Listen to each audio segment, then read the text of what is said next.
नमस्कार, मैं हूं शिवानी पांडे और आप देख रहे हैं 4 PM।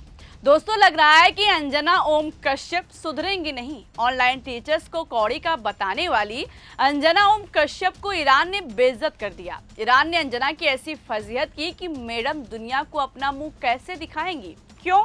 क्योंकि अंजना ने नंबर 1 बनने और टीआरपी के लिए बहुत बड़ा कांड कर दिया है। अमेरिका की तारीफ में ईरान को लेकर झूठी खबरें फैला रही थी, लेकिन तुरंत ईरानी एम्बेसी ने अंजना का झूठ पकड़ा। ईरान की एम्बेसी ने उनके मुंह पर सीधा फॉल्स न्यूज का स्टैंप लगाकर पूरी दुनिया के सामने बेइज्जत कर दिया। अंजना ओम खुद को ब्लैक एंड व्हाइट की रानी समझती हैं। उन्होंने ईरान की अर्थव्यवस्था पर इतनी बड़ी खबर चला दी कि वहां लोग रोटी भी ईएमआई पर खरीद रहे हैं। दरअसल दोस्तों, अंजना ओम कश्यप ने अपने शो में दावा किया कि ईरान में युद्ध और दबाव की वजह से महंगाई इतनी बढ़ गई है कि लोग बुनियादी चीजें, यहाँ तक कि रोटी भी किस्तों पर खरीद रहे हैं। 73% महंगाई, 113% फूड प्राइस बढ़ोतरी, सब कुछ ड्रामेटिक तरीके से पेश किया। अंजना का मकसद साफ था, अमेरिका और इजराइल की तारीफ में ईरान को बुरा दिखाना, टीआरपी बढ़ाना और गोदी मीडिया का फर्ज निभाना। लेकिन भारत में स्थित ईरान की एम्बेसी ने तुरंत अंजना का झूठ पकड़ा और उनके मुंह पर ही फॉल्स न्यूज की मुहर लगाकर पूरी दुनिया को बता दिया कि जो अंजना टीचर्स को माफिया बताती वो खुद फेक न्यूज की दुकान चलाती हैं। ईरान की एम्बेसी ने तुरंत लंबा चौड़ा पोस्ट करके अंजना का मुंह धुआं धुआं कर दिया। ईरान की तरफ से कहा गया कि ईरान की आर्थिक स्थिति और जरूरी सामान और आम जरूरतों की सप्लाई में कथित दिक्कतों के बारे में जो कुछ मीडिया आउटलेट्स द्वारा फैला रहा है, ऐसे दावों को ईरान पूरी तरह से खारिज करता है। क्योंकि ईरान में भले ही युद्ध चल रहा है, लेकिन ईरानी राष्ट्र पर 3 युद्ध तोहफे जाने और भारी दबाव के बावजूद अब तक जरूरी सामान या बुनियादी जरूरतों की कोई कमी नहीं हुई है। राष्ट्रपति डॉक्टर मसूद पेजेश्कियान के नेतृत्व में इस्लामिक रिपब्लिक ऑफ ईरान की सरकार के असरदार कदमों और जिम्मेदार प्रबंधन की वजह से देश को जरूरी सामान की खरीद सप्लाई बिना किसी रुकावट के जारी है। ईरानियों को किसी तरह की कोई दिक्कत नहीं हो रही है। इतना ही नहीं, ईरानी एम्बेसी की तरफ से भारतीय मीडिया से विनती तक की गई है कि जिसका सोर्स देकर अंजना ने खबर चलाई है, असल में वो ईरान इंटरनेशनल एक ऐसा मीडिया आउटलेट है जो ईरानी लोगों के विरोधियों और दुश्मनों से जुड़ा है और जिसका ईरान विरोधी राजनीतिक एजेंडे के अनुरूप पक्षपाती बातें फैलाने का लंबा रिकॉर्ड रहा है। इसलिए इसे ईरान की वास्तविकताओं को सही ढंग से दिखाने के लिए एक भरोसेमंद स्रोत नहीं माना जा सकता है।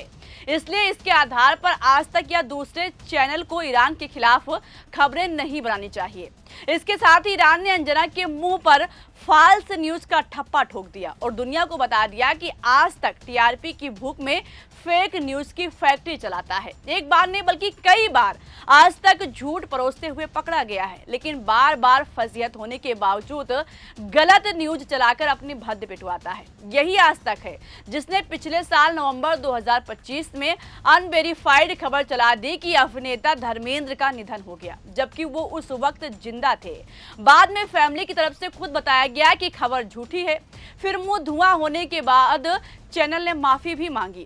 यही आज तक था जिसने पाकिस्तान के लाहौर और कराची पर भारत का कब्जा करा दिया था, जबकि भारतीय सेना की तरफ से खुद कहा गया कि ऐसा बिल्कुल नहीं हुआ है, बल्कि हमारी सेना ने पाकिस्तान में आतंकी ठिकानों को तबाह किया है। ऐसी दर्जनों खबर है जिसको गोदी मीडिया आज तक नंबर 1 बनने के लिए जनता के सामने झूठ परोस चुका है। बार बार बेनकाब होता है, लेकिन फिर भी अंजना ओम कश्यप अपनी हरकतों से बाज नहीं आती हैं। कैसे आ सकती हैं? एक बार अगर मोदी सरकार झूठी खबर फैलाने पर नकेल कस दे तो दोबारा हिम्मत नहीं होगी दोस्तों। मगर जब ये लोग मोदी भक्ति करती हैं तो सरकार कैसे कार्रवाई कर सकती है?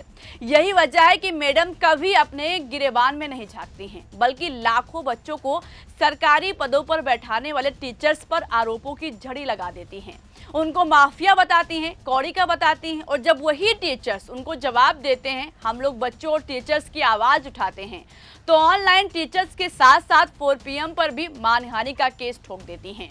हैरानी की बात है कि अंजना के अंदर शर्म नहीं बची है। मैडम पहले जिनको 2 कौड़ी का बताती हैं, उनसे बाद में मानहानि के तौर पर 2 करोड़ की डिमांड भी करती हैं। लेकिन क्या अंजना ईरान से माफी मांगेंगी? ईरान की आर्थिक स्थिति को जिस हद तक नीचा दिखाया गया है, क्या इससे ईरान नहीं आहत हुआ है? यही आज तक है जो कुछ सालों पहले 2000 के नोटों में चिप की झूठी खबर चला रहा था और अब ईरान में ईएमआई पर रोटी खाने की झूठी खबर चलाकर दुनिया के सामने मुंह दिखाने लायक नहीं बचा है। पहले झूठी खबर को लेकर अपने देश में ही थू-थू होती थी, लेकिन अंजना ओम ने इस बार इंटरनेशनल लेवल की बेइज्जती कराई है। इतना बड़ा संस्थान जिसे करोड़ों लोग देखते होंगे, लेकिन ऐसी खबरें चलाने के बाद उसकी विश्वसनीयता क्या बची होगी? इससे यही लग रहा है कि अंजना के पास खुद फूटी कौड़ी का ज्ञान नहीं है, उनकी रिसर्च टीम भी बेकार हो चुकी है। फिलहाल इस मुद्दे पर अभिनय सर ने अंजना की कैसे बखिया उधेड़ी है, अब उसकी बात करते हैं। अभिनय सर ने कहा कि जब हमने पेपर लीक, भर्ती घोटाला, शिक्षा व्यवस्था और युवाओं के मुद्दे उठाए थे, तब हमें ही कटघरे में खड़ा किया गया, हम पर आरोप लगे, मजाक उड़ाया गया, चरित्र पर सवाल उठाए गए। मगर अब देखिए, हालात ये है कि देश के बाहर से भी मीडिया की खबरों पर सवाल उठ रहे हैं।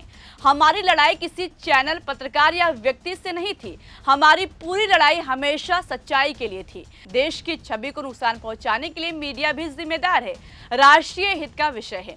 दोस्तों, इसके अलावा कांग्रेस प्रवक्ता अलका लांबा अंजना से हाथ जोड़कर विनती कर रही हैं कि बस कीजिए, ऐसी खबरें चलाकर क्यों भारत की नाक कटवाने पर तुली हुई हो। भारत के भीतर तक झूठी खबरों को प्लांट करवाने और चलाने तक तो समझ आता है, कम से कम ये फजीहत तो मत करवाते। दोस्तों, इसी तरह सोशल मीडिया पर अंजना ओम कश्यप और आज तक की थू-थू हो रही है। लोग यहाँ तक कह रहे हैं कि इन्हीं की बदौलत आज भारतीय मीडिया की रैंक 157 पर है और अगर ऐसी स्थिति रही तो बहुत जल्द 180 के पार हम पहुंच जाएंगे। मगर इनको फर्क क्यों पड़ेगा? जब शर्म बची हो तब सच्ची पत्रकारिता भी करें। बार बार जगहसाई होती है, मगर फेक खबर की दुकान बंद नहीं होती है।